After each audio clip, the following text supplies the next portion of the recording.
அடுத்த விடயமாக நாங்கள் ஒரு குறித்த ஒரு வருடமானது எத்தனை வாரங்களை கொண்டமைந்தது, ஒவ்வொரு கிழமைகளும் எத்தனை வாரங்களை கொண்டமைந்தது என்பது தொடர்பாக நாங்கள் என்ன செய்ய போறோம், பார்க்க போறோம்.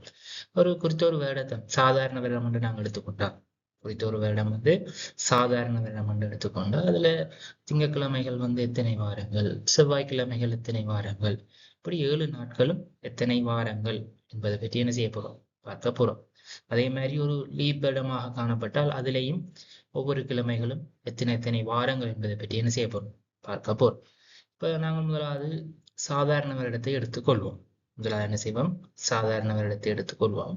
சாதாரண வருடத்துல எத்தனை நாட்கள், 365 நாட்கள். சாதாரண வருடத்துல 365 நாட்கள் காணப்படும். சரியா? சாதாரண வருடத்துல 365 நாட்கள் காணப்படும். அதுல ஒரு வாரத்துல 7 நாட்கள். ஒரு வாரத்துல 7 நாட்கள். அப்ப நாங்க என்ன செய்ய போறோம், அதை பிரிப்போம். பிரிச்சோம்னா 7 5 35, ஒன்று மிச்சம் 5, 7 2 14, ஒன்று மீதி. இந்த ஒன்று மீதி எப்படி வரும்னு சொன்னா, எல்லா வாரங்கள்லையும் எல்லா கிழமைகள்லையும் 52 வரப்போகுது. எந்த சாதாரண வருடத்துல ஜனவரி 1ஆம் தேதி என்ன கிழமை தொடங்குதோ அது மட்டும் என்ன செய்யப்படும் சொன்னா, இந்த 52ஓட இந்த மீதி ஒன்று கூட்டப்பட்டு அந்த கிழமை மட்டும் 53 வாரங்கள் வரும். ஆகவே சாதாரண வருடத்துல ஒரு கிழமை மட்டும்தான் என்ன செய்ய போகுது, 53 வாரங்கள் வரும். ஏனைய கிழமைகள் எல்லாமே எத்தனை நாட்கள் வரப்போகுது, 52 நாட்கள் தான் என்ன செய்ய போகுது, வரப்போகுது. அதில் பார்த்தீங்கன்னு சொன்னா, நான் சாதாரண வருடம் திங்கட்கிழமையில தொடங்குற மாதிரி போட்டிருக்கேன். அதுல பாத்தீங்கன்னா சொன்னா திங்கட்கிழமை மட்டும்தான் 53. ஏனைய கிழமைகள் எல்லாமே என்ன செய்யுது, 52 தான் வருது. சரி, இப்போ நாங்கள் ஒரு லீப் இடத்தை நாங்கள் பார்ப்போம்.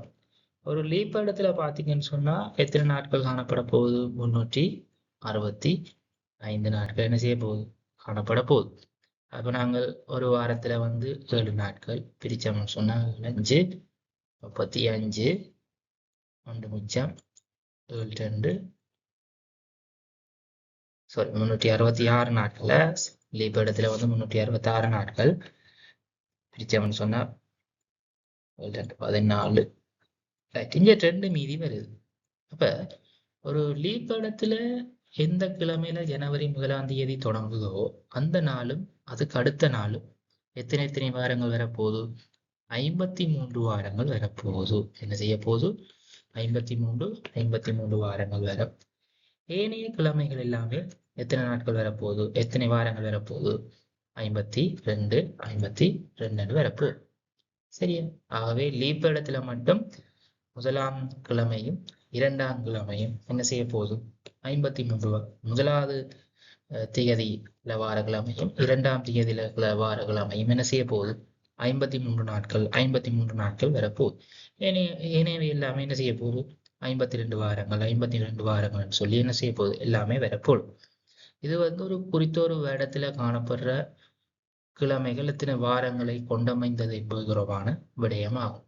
ஆகவே வடிவா ஞாபகம் வச்சுக் கொள்ளும்போது, சாதாரண வருடத்துல ஜனவரி 1ஆம் தேதி என்ன கிழமை தொடங்குதோ அது மட்டும்தான் 53 வாரங்கள் வரும். ஏனையவை எல்லாமே 52 வாரங்கள் வரும். அதே மாதிரி லீப் இடத்துல ஜனவரி 1ஆம் தேதியும் 2ஆம் தேதியும் 53 வாரங்கள் என்று வரப்போகுது.